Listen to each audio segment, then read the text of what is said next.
সূৰ্যৰ পোহৰত নেওচি মই আজি ৰাওনা হলো অন্নপ্ৰসন্নলে বুলি উগুল থুগুল মনটো লৈ উদ্ধাত খাই ওলালোহি ঘৰৰ পদূলিমুখ।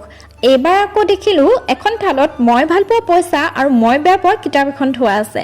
মোৰ আকৌ সেই 200 টকীয়া নোটখনলৈহে চকু, কথামতেই কাম, তাইও পইচাতেই হাত দিলে। এইবাৰ আকৌ ভাত খোৱাৰ পৰ্ব আৰম্ভ হ'ল। দাঁতকেইটা নোলাওতেই ভাত খাবলৈ সুযোগকণ পালে। আকৌ দেখিলো ফটোশ্বুটৰ বাবে মানুহৰ ভিৰ লাগিল। চকু চাট মাৰি ধৰা বৈদ্যুতিক পোহৰে বাহিৰলৈ যা বুলি ঠেলি দিলে মোক।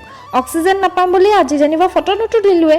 জীৱনৰ জখলা বগাব নাজানিলো, সকলোৱে আগুৱাই গ'ল। সেইবাবে ময়ো আজি ৰৈ নাথাকি আগুৱাই আহিলো খাবলৈ। পোৱা নোপোৱাৰ হিচাপে বহুত হতাশ কৰিলে আৰু নকৰো হিচাপ, যিহকে পাওঁ তাকেই দগৰি খালো। খাই উঠিয়ে লগালগ পলাই দিলো বাপেকে।